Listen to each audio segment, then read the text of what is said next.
Hello दोस्तों, नमस्कार। एक बार फिर आपका स्वागत है हमारे नए वीडियो में, जिसमें मैं आप लोगों को इतिहास के कुछ महत्वपूर्ण तथ्यों को बताऊंगा जो कि परीक्षा में अक्सर पूछे जाते हैं। तो चलिए चलते हैं। इतिहास के कुछ महत्वपूर्ण तथ्य। 100 युद्धों का विजेता किसे कहा गया है? 100 युद्धों का विजेता किसे कहा गया है? तो यह है समुद्रगुप्त को 100 युद्धों का विजेता कहा गया है। अगला देखते हैं। समुद्रगुप्त का समकालीन श्रीलंका का राजा कौन जिसने उसे पराजित किया था? चंद्रगुप्त के समय में श्रीलंका का राजा कौन था जिसे उसने पराजित किया था? तो उस समय के राजा थे मेघवर्मन। अगला क्वेश्चन देखते हैं। कौन सा विदेशी राजा अपने को समुद्रगुप्त का वंशज कहता था?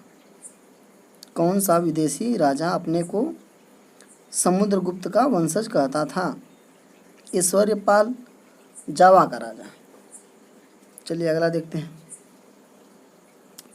किस अभिलेख से पता चलता है कि समुद्रगुप्त ने अश्वमेध यज्ञ किया था? किस अभिलेख से पता चलता है कि समुद्रगुप्त ने अश्वमेध यज्ञ किया था? तो देखते हैं। प्रभावती गुप्त के पूना ताम्रपत्र अभिलेख एवं स्कंदगुप्त के भीतरी लेख से। एक बार फिर देखते हैं। प्रभावती गुप्त के पूना ताम्रपत्र अभिलेख एवं स्कंदगुप्त के भीतरी लेख से। अगला देखते हैं। किस इतिहासकार ने समुद्रगुप्त को भारत का नेपोलियन कहा था? किस इतिहासकार ने समुद्रगुप्त को भारत का नेपोलियन कहा था? स्मिथ ने। उस इतिहासकार का नाम था स्मिथ। अगला देखते हैं। कविराज धर्म की प्राचीन एवं चंद्रप्रकाश की उपाधि किस शासक की थी? कविराज धर्म की प्राचीन एवं चंद्रप्रकाश की उपाधि किस शासक की थी? तो यह है समुद्रगुप्त की। किस शासक के सिक्के पर अप्रतिरथ व्याघ्र क्रमांक शब्द खुदे हुए थे?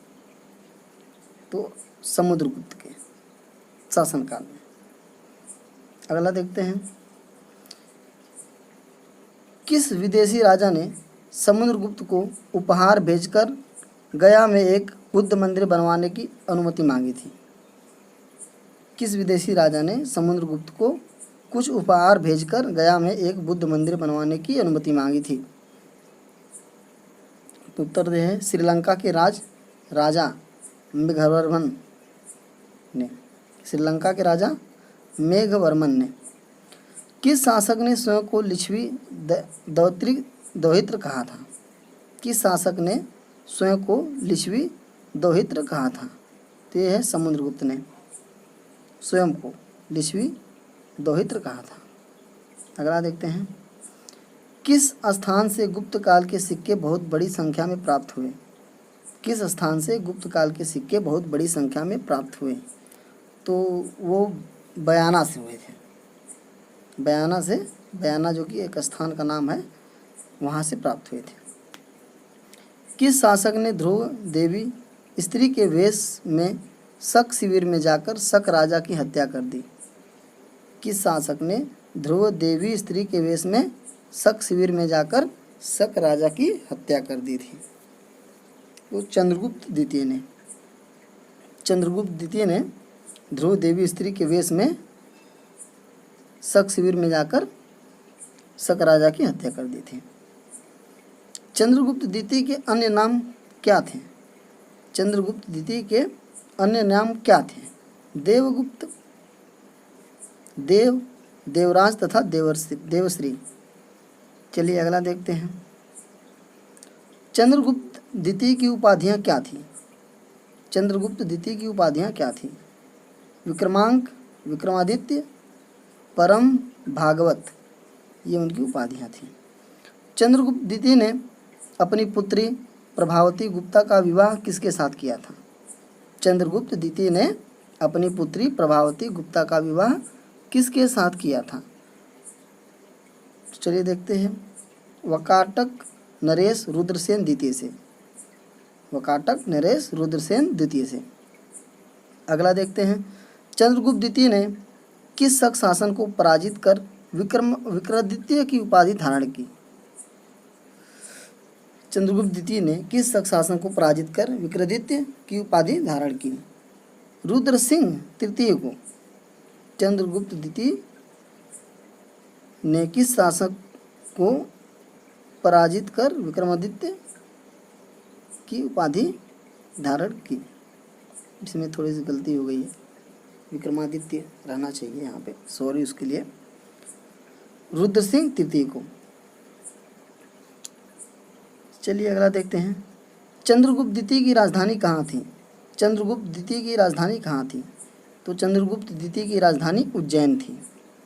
किसने सर्वप्रथम गुप्त वंश में चांदी की मुद्रा जारी की और क्यों?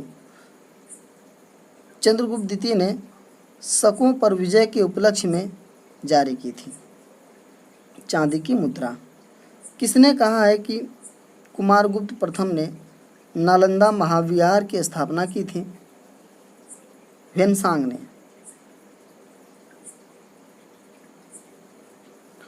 गुप्त शासकों में सबसे अधिक अभिलेख किसके मिले हैं? गुप्त शासकों में सबसे अधिक अभिलेख किसके मिले हैं? कुमारगुप्त प्रथम के 18। कुमारगुप्त को किस जाति के विद्रोह का सामना करना पड़ा? कुमारगुप्त को किस जाति के विद्रोह का सामना करना पड़ा? पुष्यमित्र जातियों का। दक्षिण भारत के सतारा जिले में किसके सिक्के पाए गए? दक्षिण भारत के सतारा जिले में किसके सिक्के पाए गए हैं? कुमारगुप्त प्रथम के। चलिए आगे देखते हैं। कुमारगुप्त के पत्नियों के क्या नाम थे?